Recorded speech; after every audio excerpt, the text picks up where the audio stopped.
देखिए, मिट्टी के बर्तन को लोग देख रहे हैं, खरीदी करने के लिए पहुंच रहे हैं, लेकिन स्टील के सामने मिट्टी के बर्तन अब कुछ नहीं है, ऐसा मैं सोचता था। लेकिन आज भी मिट्टी के बर्तन का अस्तित्व बचा है, इसीलिए मिट्टी के बर्तन इतने सारे आपको दिख रहे हैं। और ये मिट्टी के बर्तन समय के साथ, आधुनिकता के साथ बदलाव और मजबूत और टिकाऊ भी होते जा रहे हैं। ये मैं नहीं कहूँगा, ये मुझे दादा बताएंगे। सर, आपका क्या नाम है?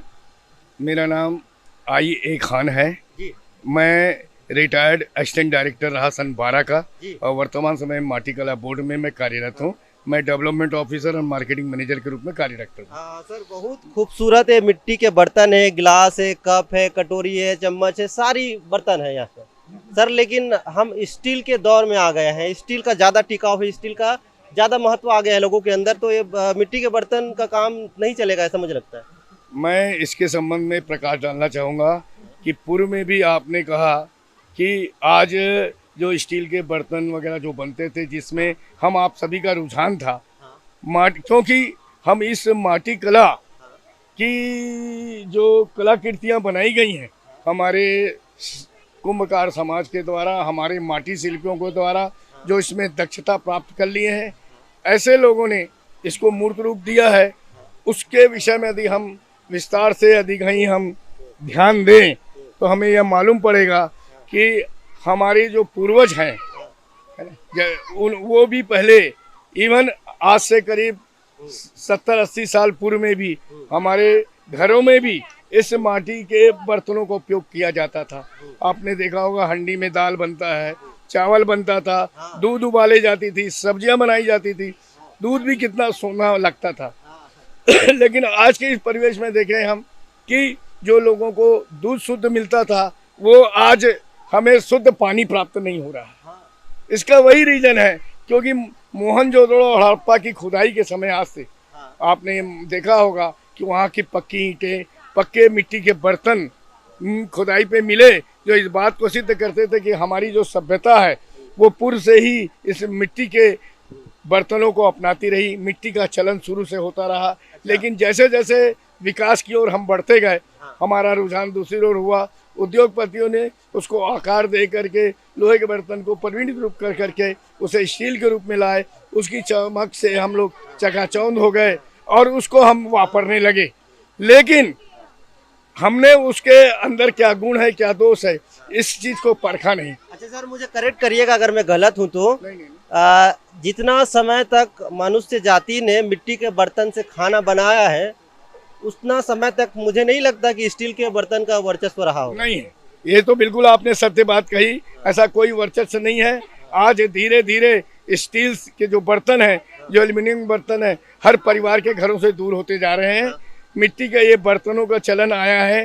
देख करके अपने स्वास्थ्य को देखते हुए, उसके उपयोगिता के महत्व को समझते हुए आज प्रायः सभी इसे अपना रहे हैं। मैं गत 4 वर्षों से इसकी मार्केटिंग कर रहा हूँ और अधिकांशतः हर वर्ष स्टार्टिंग में सन 17-18 में और 18-19 के बीच में हमने करीब करीब 20 से 22 लाख का सामान इसको बेचा है। और उसके बाद ये कोरोना काल के 3 साल की अवधि में भी हमने 15 लाख, 14.5 लाख का हमने सेल किया है। अभी भी यहाँ पर करीब करीब इस राज्योत्सव के 3 दिवसीय के अंतर्गत हमने करीब करीब 40 लाख का सामान बेच चुके हैं। 40 लाख का सर। सर ये बताइए मुझे कि मैं ये देख रहा था, इसमें जो चमक है सर, लोग कहते हैं कि इसमें कलर किया गया होगा, केमिकल युक्त कलर किया गया होगा। जो आपको दिखाई पड़ रहा है ये ग्लेज किया गया है और ये सब ग्लेज किया गया है। जो देख रहे हैं ये ग्लेजिंग है।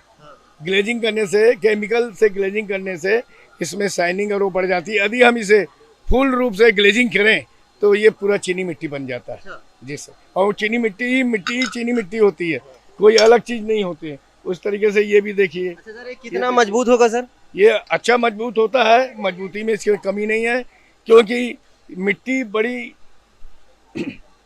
मेहनत के बाद बनाई इसको जाता है। बहुत मेहनत करना पड़ता है।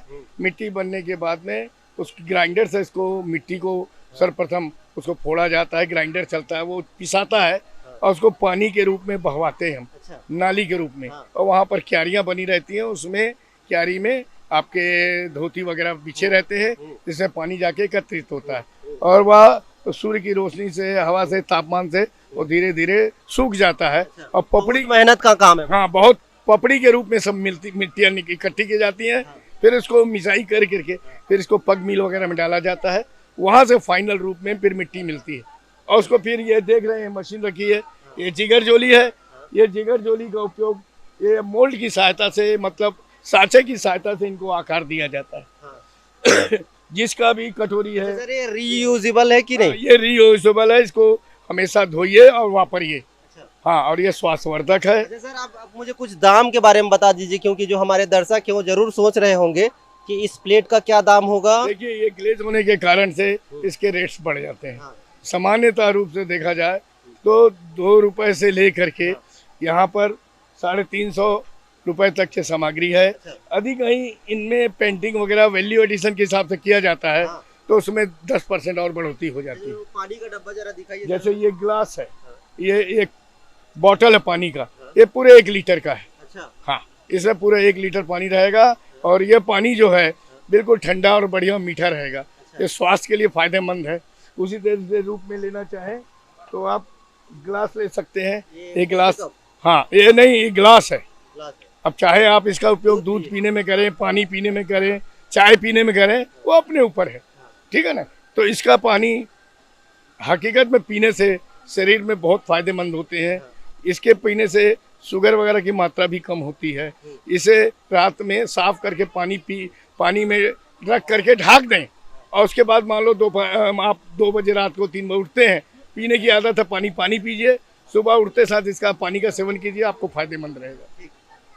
तो मिट्टी के यूनिट है, मैं आपको बता दूं इस प्रदेश में हमारे 5 यूनिट लग गई है, जिसमें 1 यूनिट में अभी मशीनरी फिट होना बाकी है।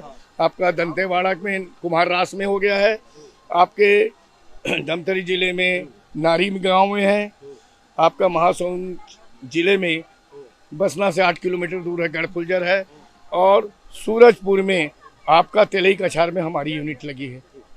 और हमारी यूनिट अभी भविष्य में रायपुर के रायपुरा गांव के अंदर, जहां पर आपका ये कुंड है, उसके थोड़ा सा आगे में हमें जगह मिल गई है, यहाँ भी बनाया जाएगा। हमारा बेसिक फाउंडेशन जो इस धंधे से जुड़े हैं, जो समाज के कमज़ोर वर्ग के तबके से हैं, कुंभकार हैं, कुम्हार भाई हैं, माटी शिल्पी हैं, उनके उत्थान के लिए माटी कला बोर्ड दृढ़ संकल्पित है, ताकि उनका जीवन स्तर सुधरे और वे समाज में एक प्रतिष्ठित स्थान प्राप्त कर सकें। Thank you. तो माटी के बर्तन आपको क्यों खरीदने चाहिए, और जो पुरातन काल में माटी के बर्तन का उपयोग होता था वो आज भी उसका अस्तित्व क्यों बचा है, ये सारी कहानी आपको इस वीडियो के माध्यम से पता चल जाएगी। रायपुर से बीपी न्यूज़ के लिए रवि मेरी।